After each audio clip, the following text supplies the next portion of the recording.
Assalamualaikum warahmatullahi wabarakatuh. Selamat siang, Sobat WK dimanapun berada. Jumpa lagi dengan saya, Eko Priyono, Koordinator Peliputan Warta Kota. Sekarang kita sedang berada bersama Bapak Antonius PS Wibowo. Beliau merupakan Wakil Kepala Lembaga Perlindungan Saksi dan Korban atau LPSK. Halo Pak Anton, apa kabar Ya, Pak? halo Mas Eko. Kabar baik, puji Tuhan, alhamdulillah. Alhamdulillah Pak. Ini senyumnya semringah nih Pak. Ya, puji Tuhan ya. Nah, gini Pak, LPSK ini menjadi lembaga yang makin disorot perannya, terutama saya ingin menyoroti kasus persidangan dugaan pembunuhan berencana yang dilakukan Verdi Sambo CS. Kan hari ini PN Jaksel hakim memutuskan vonis 1 tahun 6 bulan terhadap Barada RE ya Pak, Richard Eliezer. Ya, Nah, ketika persidangan, selesai persidangan, itu tadi yang terlihat di layar kaca dan teman-teman di lapangan lihat, oh LPSK, teman-teman di LPSK ini proaktif sekali nih melindungi Richard Eliezer. Ini sebetulnya bisa dijelaskan nggak sih Pak? Apa yang mesti dilakukan dan kenapa harus seperti itu? ya. Eh, apa yang dilakukan oleh teman-teman di persidangan, maaf, teman-teman LPSK tadi, itu sesuai dengan SOP-nya, Standar Operating Procedure, melindungi terlindung LPSK, yang dalam hal ini adalah Richard Eliezer, itu mendapatkan perlindungan dari LPSK yang namanya perlindungan fisik. Nah, perlindungan fisik itu salah satunya tata caranya seperti itu, Mas. Jadi LPSK hadir sangat dekat dengan orang yang dilindungi dalam rangka untuk memastikan bahwa orang yang dilindungi itu tidak akan mendapatkan serangan, tidak akan mendapatkan gangguan dari orang lain yang ada di sekitar terlindung. Jadi itulah salah satu contoh konkret perlindungan dari LPSK terhadap terlindung yang namanya perlindungan fisik. Jadi Begitu Mas memang Eko. proteksi terhadap yang dilindungi LPSK gitu kira-kira. Betul, betul. Kan Nah, memang memang apa yang ancaman apa yang dikhawatirkan LPSK sampai proteksi seperti itu, Pak? Berdasarkan pengalaman selama LPSK berdiri, Pak. ya, ancaman yang bisa ada pada seseorang yang berstatus sebagai korban atau saksi dalam sebuah tindak pidana itu bermacam-macam. Ya. Ada ancaman yang sifatnya fisik. Dalam arti ancaman fisik adalah orang yang ada di dekat target gitu ya, yang bisa Mm-mm. melakukan apapun ketika target itu lengah. Ya. Misalnya ya dipukul, diciderai kan gitu kan, eh, atau yang lain gitu ya. Dan kehadiran ancaman fisik seperti itu tentu saja tidak mudah diketahui oleh orang yang dilindungi LPSK kan. Apalagi kalau orang yang dilindungi LPSK itu berada di tengah-tengah kerumunan orang. Itu Oke. pasti kita akan sangat hati-hati untuk bisa mendeteksi dan supaya berusaha nggak terjadi apa-apa pada orang yang dilindungi kita. Dilindungi. Nah, itu ancaman yang fisik gitu ya. Ancaman yang tidak fisik itu misalnya ya ancaman verbal, ya kan? Katakanlah gitu ya, katakanlah eh, seseorang entah itu atasan, entah itu teman gitu, yang mengatakan misalnya, awas ya, kalau kamu nanti membuka perkara ini, kamu saya bunuh itu. Iya, iya. Nah, keluarnya kata-kata seperti itu, kamu saya bunuh misalnya. Nah, ini tentu akan kemudian menjadi sinyal ya bahwa oh ini tingkat ancamannya tinggi nih kepada seseorang yang dilindungi LPSK. Nah, ketika menghadapi situasi seperti itu, maka respon LPSK adalah memberikan perlindungan fisik seperti tadi gitu ya. Kadang-kadang kita sebut perlindungan fisik, kadang-kadang kita sebut pengamanan melekat begitu loh. Iya, iya. Jadi bukan hal yang berlebihan sebetulnya, Pak. Bukan berlebihan. Itu memang sesuai dengan SOP LPSK. Nah, perlindungan LPSK ini terhadap saksi dan korban kan diberikan atas syarat-syarat tertentu ya, Pak ya. Seperti sifat penting keterangan saksi dan korban. Nah, dalam hal ini menurut Pak Anton potensi ancaman yang dihadapi RE itu seperti apa? Ya, sebetulnya potensi ancamannya itu banyak pada Hmm. diri RE ya. Eh, sudah sering juga diungkapkan oleh teman-teman media toh Hmm. bahwa eh, pendukung atau simpatisan Pak FS ini kan banyak, Ya. ya kan? Dan karena pendukungnya banyak dan beliau adalah mantan petinggi di kepolisian gitu, maka potensi bahwa ada pendukung beliau di kantor-kantor kepolisian itu mungkin. Tapi tentu saja kami tidak bisa mengungkapkan di forum ini untuk Hmm. mengatakan pendukungnya ada di mana saja, kita nggak bisa mengatakan itu. Tetapi potensi itu ada, Mas. Ada. Oke. Eh, oleh karena itu juga, eh, kemudian LPSK memberikan perlindungan yang sifatnya perlindungan fisik tadi. Hmm. Nah, ini akan sampai kapan, Pak? Perlindungan ini diberikan. Bapak tadi Un- mengistilahkan pengamanan melekat ya. Ya, yang jelas sampai hari ini Richard Eliezer itu masih di dalam perlindungan LPSK. Nah, akan sampai kapan itu nanti tergantung kepada komunikasi, diskusi antara LPSK dengan yang bersangkutan. Nah, Oke. saat ini itu masa perlindungannya masih panjang itu, masih sekitar 6 bulan ke depan itu. Setelah itu masih bisa diperpanjang Hmm. sesuai dengan kediskusi dan komunikasi kita dengan Richard Eliezer dan tentu saja dengan penasihat hukumnya. Nah, ketika meminta mengajukan permohonan ke LPSK ini bisa diceritakan nggak sih Pak proses dari eh, Barada RE, apakah dia memohon langsung ataukah tim pengacaranya yang memang mengajukan permohonan perlindungan LPSK ini? Ya, permohonan perlindungan ke LPSK ini kadang-kadang diajukan langsung oleh yang bersangkutan. Ya. Tetapi kadang-kadang juga diajukan oleh lawyernya atau pendampingnya. Ya. Lawyer dan pendamping itu berbeda gitu ya. Kalau lawyer ya kita tahu ya adalah seseorang yang memegang license sebagai pengacara gitu kan.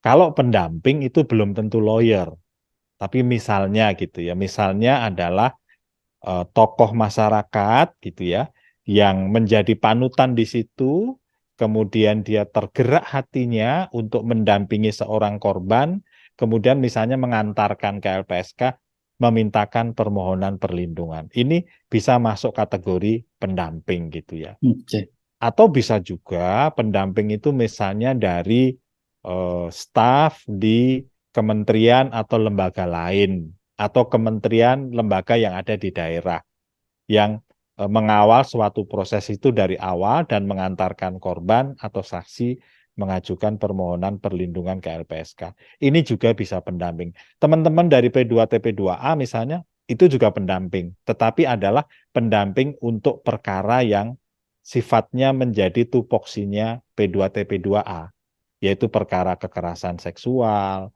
perkara KDRT, kan begitu-begitu. Iya. Jadi kombinasi, Mas. Kadang-kadang yang bersangkutan yang mengajukan permohonan, kadang-kadang juga lawyernya yang mengajukan, kadang-kadang juga bersama-sama yang Hmm. bersangkutan dan juga lawyernya. Apakah ini termasuk ke keluarga korban, Pak, yang mendapat perlindungan LPSK? Maksud saya keluarga Baradae. Ya, untuk keluarga Baradae saat ini itu sepertinya belum dalam perlindungan LPSK. Oke. Tetapi itu bukan berarti bahwa eh, tidak bisa dilindungi. Tidak, ya. Bisa saja ini, bisa saja setelah tadi eh, putusan pengadilan kita dengar bersama, kemudian nanti sore eh, keluarga Eliezer mengajukan perlindungan ke LPSK, boleh saja. Tapi saat ini belum ya, Mas. Jadi Ini sampai belum ya? siang tadi belum. Jadi yang dilindungi baru adalah Richard Eliezer. Dalam praktek, apakah keluarga korban juga dilindungi LPSK? Banyak yang sudah dilindungi oleh LPSK. Keluarga korban itu bisa istrinya, bisa anaknya, bisa bapaknya, gitu ya. Dalam perkara terorisme banyak, Mas, yang Hmm. keluarga yang dilindungi oleh LPSK. Itu tetap harus melapor ya? Atau tidak bisa bergerak sendiri LPSK harus otomatis gitu. Oke, ini kayaknya potensi ancaman. Tetap Bisa harus ada dua-duanya. permohonan. Oh, bisa dua-duanya. Oke. Pada umumnya adalah memang permohonan, Mas.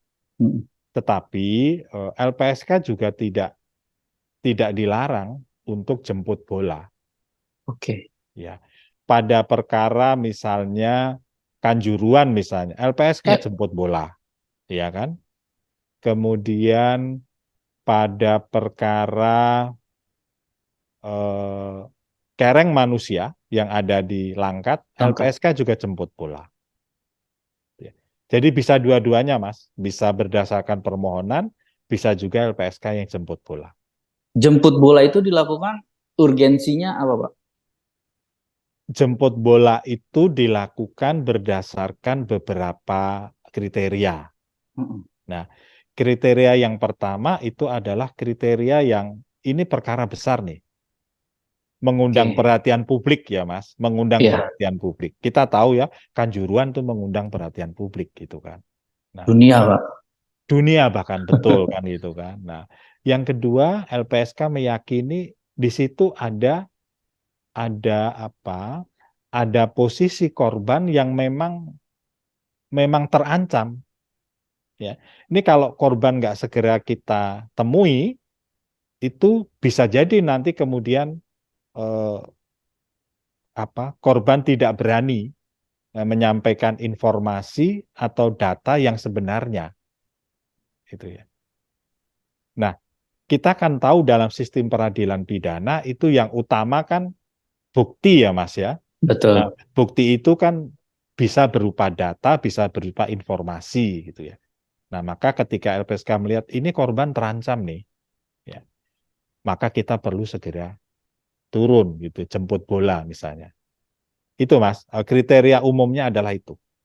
Jadi kalau nanti ini dirasa perlu, bisa bisa langsung ya, Pak ya, Bisa, jemput bola. Oke. bisa. Nah, kita kembali ke Baradae. Tadi ada puluhan lah yang saya perkirakan melekat ke Baradae selesai persidangan. Personilnya ini bisa diceritakan, Pak, latar belakang, Maksudnya, atau itu menjadi kerahasiaan ya. Maksudnya apakah itu sipil, apakah itu ternyata ada anggota Polri yang di BKO-kan. oh ya, eh, Satuan Pengamanan dan Pengawalan di LPSK itu sebetulnya adalah teman-teman dari anggota Polri. Oke. Nah, oleh karena itu LPSK menjalin hubungan kerjasama yang sangat baik dengan Kepolisian Republik Indonesia. Pada saat ini itu ada cukup banyak teman-teman Polri yang di BKO-kan di kantor LPSK. Kalau kita melihat pada perkara putusan pengadilan hari ini di Pengadilan Negeri Jakarta Selatan itu, maka ketika tadi kita melihat ada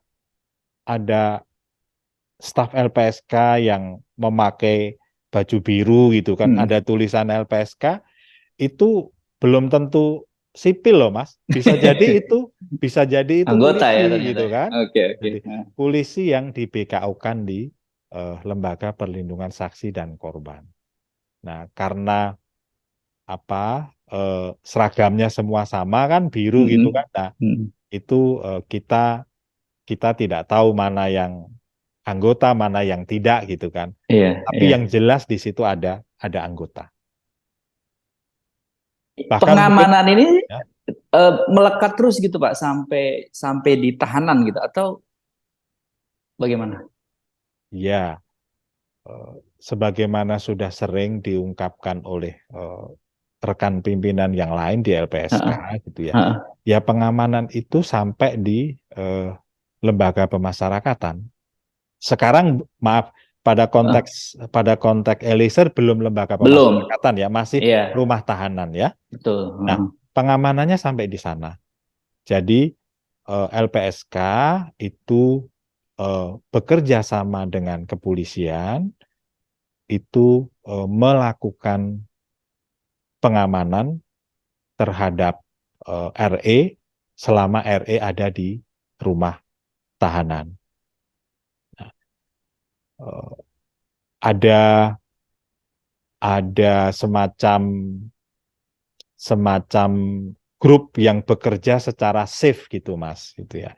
Jadi misalnya gitu ya, 5 orang atau 8 orang ini bekerja di shift pagi dari jam 8 sampai jam 16. Kemudian jam 16 ganti lagi grup yang kedua, dia bekerja dari jam 16 sampai jam 24 dan seterusnya gitu. Ini 8 orang satu grup ini misalnya ya itu dikirim Mm. oleh LPSK ke rutan di tempat Eliezer itu ditahan. Oke, Nah, oke. tentu sekali lagi bekerja sama dengan eh, petugas rutannya kan, karena kan rutan itu kan rumah orang lain itu, bukan bukan rumahnya LPSK gitu. Iya, iya. Kecuali di rumah aman LPSK ya Pak ya. Ya, kecuali di rumah aman LPSK itu kita tidak perlu koordinasi eh, seperti itu. Berarti termasuk tim pengamanan tadi melakukan screening terhadap apa asupan makanan, minuman sampai sedetail itu Pak. Ya, jadi makanan untuk Eliezer itu juga disediakan oleh LPSK. Nah, kalaupun misalnya ada kiriman-kiriman Heeh. makanan dari luar ya entah dari teman, entah dari keluarga gitu ya. Itu juga eh, diperiksa oleh LPSK. Nah, semata-mata untuk memastikan bahwa yang dimakan itu aman ya. Mm-mm. Yang diminum itu aman. Tujuannya ke situ. Oke. Pak ini bicara vonis ya. Menyikapi vonis hakim hari ini itu bagaimana tanggapan LPSK? Ya, hmm, saya memandang bahwa hakim itu punya independensi, ya. Dan memang independensi hakim itu adalah sesuatu yang harga mati. Harga mati dalam arti nggak bisa diintervensi oleh siapapun. Nah, independensi hakim itu juga dijamin oleh konstitusi. Di dalam Undang-Undang Dasar 1945 ada jaminan itu. Saya melihat hakim yang memeriksa perkara Sambo ini, khususnya yang memeriksa Eliezer ini sangat independen.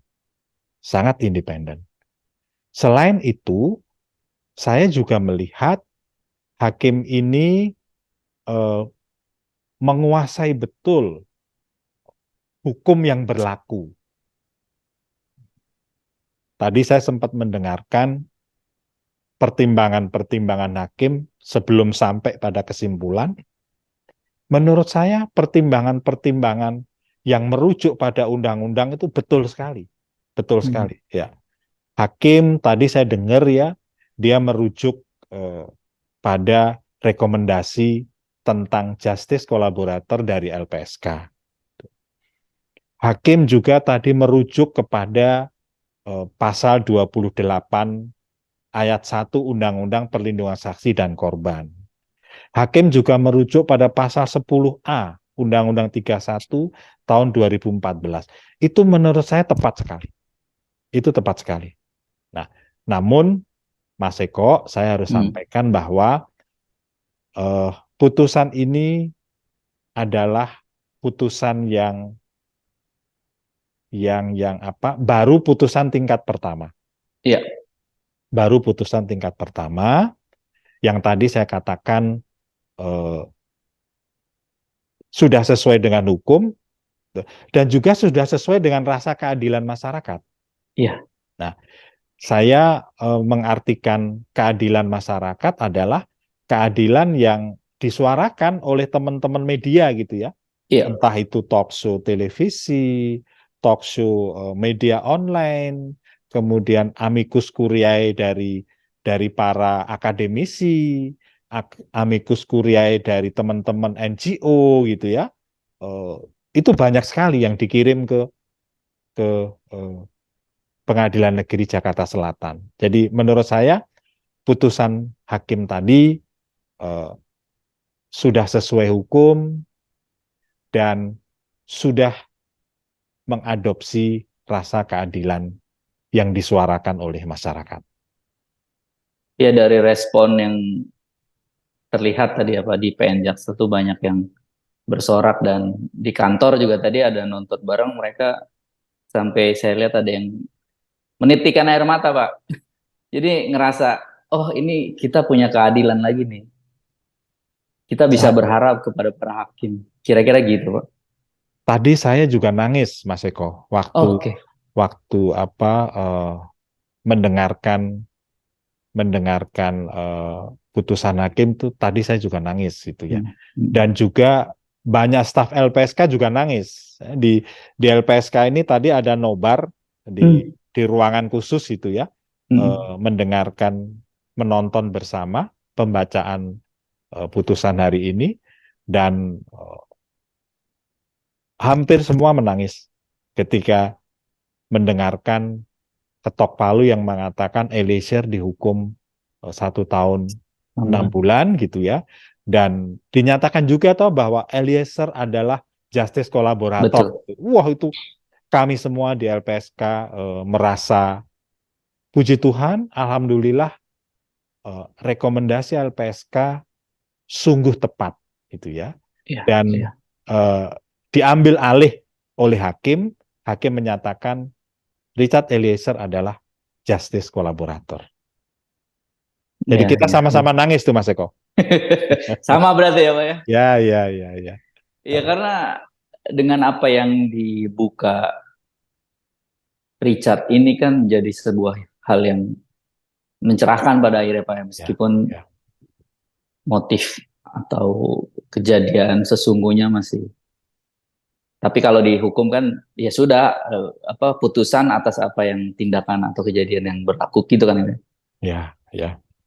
Ya, Nah, terakhir nih Pak ya. mm, Eh, karir Baradae ini masih panjang gitu. Nah, dengan putusan ini, kenapa saya tanya ke Bapak? Karena Bapak ya sarjana hukum UGM ya Pak ya, ya, ya. sudah S2 juga. Jadi apakah RE masih bisa kembali bertugas sebagai anggota Polri dengan putusan tersebut? Ya, saya merujuk pada kutipan atas pernyataan eh, Pak Kapolri gitu ya, yang mengatakan Hmm. bahwa kalau hukumannya itu di bawah 2 tahun, itu Eliezer tidak dipecat. Nah, itu maknanya adalah kalau putusannya itu di bawah 2 tahun, maka Eliezer itu tetap sebagai anggota Polri. Oleh karena itu, saya berpendapat Eliezer tetap sebagai anggota Polri dan bisa bisa bekerja kembali di uh, instansi kepolisian. Nah, sekaligus itu juga harapan kami ya, harapan Iya, LPSK bahwa Eliezer bisa bekerja kembali di lembaga kepolisian. Karena memang cita-cita yang bersangkutan itu adalah menjadi polisi yang baik, ya. Dan iya, sebagian dari cita-cita itu sudah terwujud toh bahwa memang Eliezer itu menjadi pribadi polisi yang kita bisa buktikan yang dia jujur, ya, dia konsisten, ya, dia berani mengakui kesalahan dan kata pendeknya dia gentle gitu loh, iya. dia gentle gitu ya. Nah itu kan Terhadap, ya, ya, terhadap apa terhadap yang dia lakukan, dia betul, mengakui ya, Pak. dia mengakui. Itu kan sebuah menurut saya sebuah integritas seorang sosok yang namanya Eliezer yang Ya, saya apresiasi gitu ya. Begitu Mas Eko pandangan saya. Ya. siap. Ketika misalnya kembali, Pak, misalnya Mm-mm. kembali atau apapun berkarir dimanapun gitu, eh, tergantung pilihan Eliezer. Ancaman kan tetap masih ada ya, Pak, ya. Apa yang bisa dilakukan atau bisakah RE selamanya mendapat perlindungan karena untuk mengantisipasi hal-hal yang eh, sangat tidak diinginkan atau bagaimana sih Pak belajar dari kasus-kasus yang sudah ditangani LPSK terhadap saksi yang masih muda, masih panjang jalan hidupnya kira-kira Pak? Ya, pada prinsipnya nanti akan LPSK diskusikan Oke. dengan Richard Eliezer dan keluarganya. Ini kedepannya bagaimana? Ya. Tentu dengan mempertimbangkan berbagai hal gitu ya. Ya mempertimbangkan soal keamanan, ya mempertimbangkan soal karirnya Richard Eliezer gitu ya. Itu nanti akan kita diskusikan secara mendalam dengan Eliezer dan keluarganya. Yang jelas sekarang kita belum berdiskusi tentang itu, Mas. Siap. Karena tadi saya sampaikan bahwa perlindungan yang diberikan LPSK kepada Eliezer masih panjang gitu ya. Dan baru saja hari ini diputus majelis hakim, tentu kita masih harus menunggu tentang misalnya salinan putusannya. Ya kan? Tadi kan kita baru mendengar secara lesan ya bahwa putusannya adalah 1 tahun 6 bulan, kemudian memerintahkan terdakwa tetap di dalam rumah tahanan gitu ya. Nah, artinya begini, salinan putusan itu memang kita perlukan, Mas Eko, karena salinan putusan itu menjadi dasar untuk melakukan eksekusi. Nah, siapa yang mengeksekusi adalah hakim, maaf, adalah jaksa sebagai eksekutor. Nah, tadi di dalam televisi kita kan baru dengar secara lesan ya bahwa hakim menyatakan, hakim memutuskan Richard divonis 1 tahun 6 bulan, Richard diperintahkan tetap di dalam tahanan. Nah, itu kan artinya Richard tetap di tempat yang saat ini dia berada, yaitu di dalam rumah tahanan eh, Mabes Polri, gitu. Nah, jadi kita masih menunggu salinan putusannya untuk bisa mengetahui eh, tempat di mana Richard akan menjalani vonis itu ada di mana. Oh, saya di mute Pak. Oh, Oke. Oke, baik. Terima kasih Pak Anton atas keterangannya. Ini sangat mencerahkan. Kami atau saya mewakili teman-teman di Warta Kota berterima kasih kepada LPSK yang istilahnya terus terus berjuang ya Pak, mengawal eh, kasus atau Baradae memastikan keamanan beliau. Dan ya makin lama kan seperti Pak Anton tadi bilang, orang akan perlu LPSK dan LPSK perlu hadir di masyarakat. Kira-kira begitu, Pak. Ya, saya juga terima kasih, Mas Eko. Terima kasih pada Warta Kota ikut mengawal perkara ini, dan peran media itu sungguh besar untuk menjalankan fungsinya sebagai penyalur aspirasi publik, apalagi aspirasi atau harapan orang kecil. Tetapi di pihak lain juga media menjadi penting karena menjadi alat kontrol terhadap jalannya sistem peradilan kita. Jadi selamat untuk kita semua, Mas Eko. Selamat untuk LPSK, selamat untuk Richard Eliezer dan keluarganya, selamat untuk kawan-kawan media. Ini juga berkat partisipasi teman-teman media, sehingga persidangannya menjadi betul-betul transparan. Dan puji Tuhan, alhamdulillah kita semua menyaksikan putusan hakim itu sesuai dengan rasa keadilan kita. Ya, rasa keadilan kita itu yang bikin mungkin sebagian dari kita haru ya tadi, Pak. Ya. Sekedar ini, Pak, sekedar informasi. Media pertama yang mengawal kasus ini, mengungkap kasus ini, Tribun Jambi, Pak. Grup kami. Oke. Appreciate, Mas Ya, Eko. terima kasih. Ya, Terima kasih Pak appreciate. Anton atas waktunya. Mudah-mudahan Tribun akan tetap menaruh perhatian pada perkara-perkara pidana, menaruh perhatian pada tugas-tugas LPSK. Amin. Terima kasih Amin. banyak. Oke, Sampai bertemu sama-sama. lagi, Pak. Sip. Sehat-sehat terus. Terima kasih, Mas Assalamualaikum. Eko. Selamat sore. Waalaikumsalam. Selamat sore. Jangan lupa subscribe ya.